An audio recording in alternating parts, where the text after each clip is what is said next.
Guys, sorry I wasn't able to get a recap up like I typically like to the night of, but just wasn't able to do that. But here we are talking about the Pacers. Losers again tonight, or losers again last night, I should say, against the Sacramento Kings. The Pacers lose by a score of 133 to 122.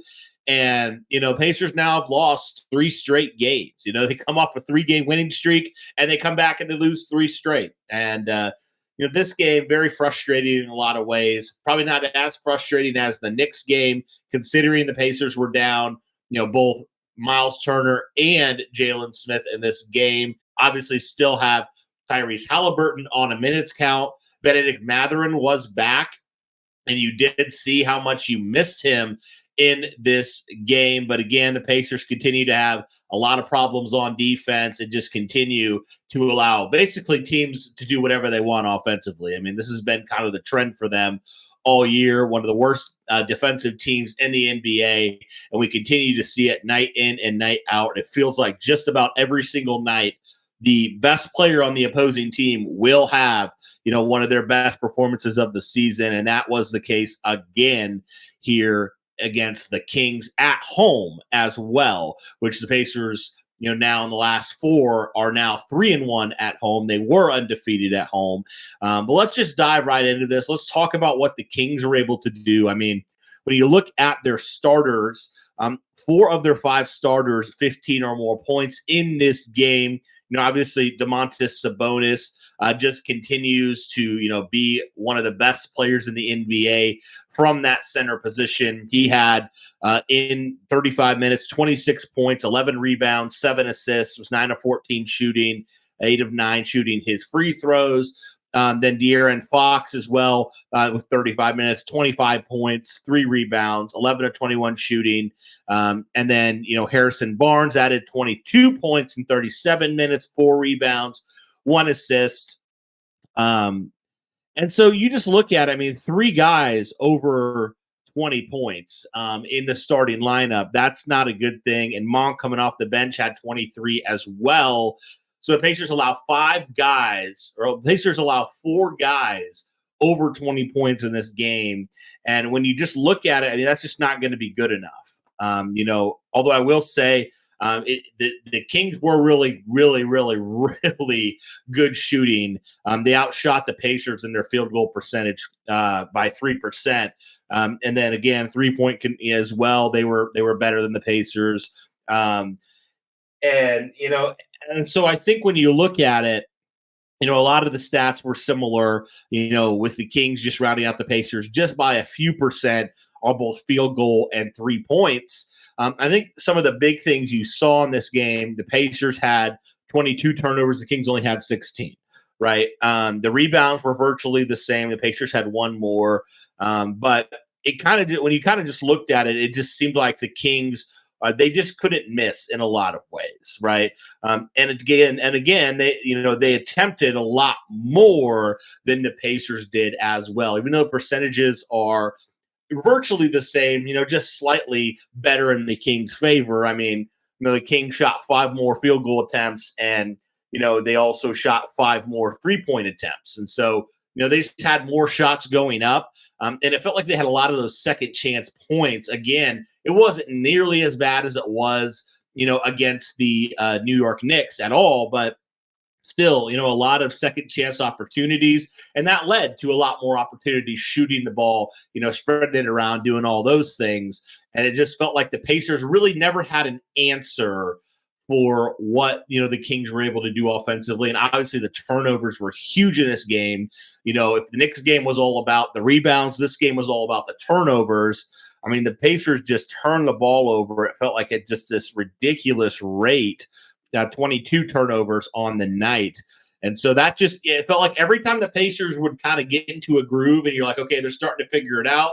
They're starting to either pull away or pull back in, within a couple points, they would commit a stupid turnover. Something would happen and they would just find ways to mess it up in this game. And that's really what it felt like in this game overall. But when you look at some of the Pacers, I want to get into this real fast. Talk about missing a guy like Benedict Mather in the last couple games. I mean, he was actually in the starting lineup. The Pacers kind of had a little bit of a change in some of their starters, right? Matherin was on in the starting unit. Isaiah Jackson was on. T.J. McConnell was also on. So, guys like Buddy Hield, Halliburton, those guys were on the bench. They came off the bench in this game. And you really saw for Benedict Mathurin, when you give him more minutes, he had one of his best nights of the season. 31 points, 10 of 14 shooting. He made both of his three-point attempts as well. Pascal Siakam was the second leading scorer for the Pacers with 22. He was 10 of 15 shooting.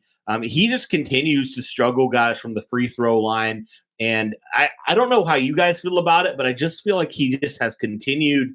And the Pacers just in general have just kind of continued to struggle from shooting, even though they still did, out free throw the Kings.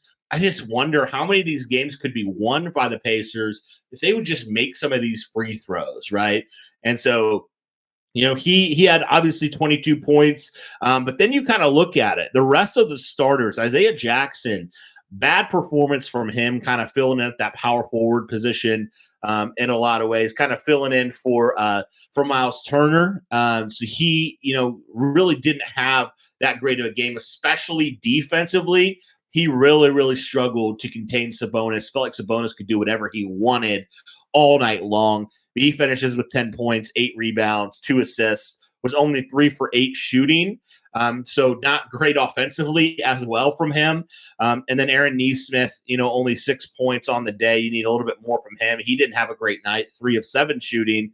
T.J. McConnell, 23 minutes. He had 9 points, 3 rebounds, 7 assists, 3 of 5 shooting. So a solid performance from him. Buddy Hield actually had a nice game off the bench.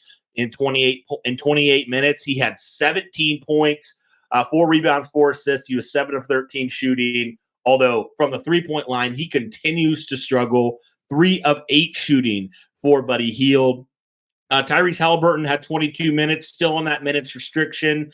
It felt like it was a little bit better spread out. He didn't play in that first quarter at all. Came on in the second quarter and kind of played the rest of the game from there.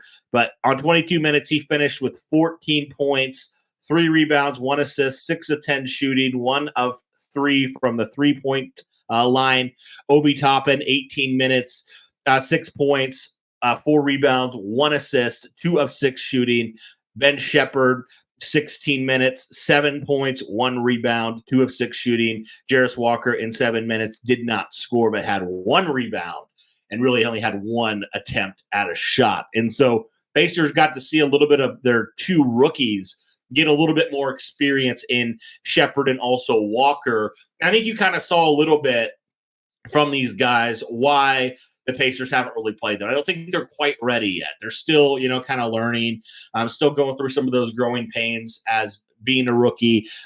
So, I think it kind of shows a little bit why the Pacers haven't been really comfortable with playing them and giving them a significant amount of minutes, right? And that's why we've seen guys like Jarris Walker go to the G League, right, and try to continue to develop his skills in that way. But again, you really were missing, 2 of your big guys, 2 of your key bigs in Miles Turner and also in Jalen Smith, who, Jalen Smith just had a really, really nice performance, 20 plus points against the Knicks. So you really miss those guys in that department. And you wonder if you had a little bit more, size and, experience in there at that, center and power forward, just in terms of depth, especially for Jalen Smith. Like, how much better could that have been for in this game, and how much more could that have been a difference?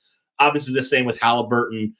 How much more could that have, boosted your team, if he wasn't on that minutes restriction, right? So overall, definitely a frustrating game, though, when the Pacers just continue to really struggle defensively. And this hasn't just been a one-off thing. This has been a continual thing where sometimes I'm just like, it seems like just guys just give up sometimes when it comes to defense. Like, they let the guy past them, and it just seems like it's over for them, and so I don't know, just sometimes I don't know how you guys feel, but I just personally feel like they just need to demand more out of these guys. Like, it just seems like there is just this weird way the Pacers play defense that's just infuriating where they don't, it seems like they just allow things way too easily, guys wide open, and they allow all these guys to just continue. It doesn't matter who they're playing. The best players are going to score 20, 30 points, if not more, on a regular basis with them. And so definitely the defense, when you're looking at like the All-Star break and trade deadline and stuff, could the Pacers look to potentially add some more help to their defense? I personally think it's a much needed and long overdue at this point. But there's a couple guys here that you're looking. Could they potentially trade them? And I would not be upset if they did. It'll be interesting to see how they go about it. But regardless of it, guys, Pacers right now a little shorthanded in this game. They lose 133 to 122 against the Sacramento Kings. And so, guys, let me know your overall thoughts here on this Pacers game.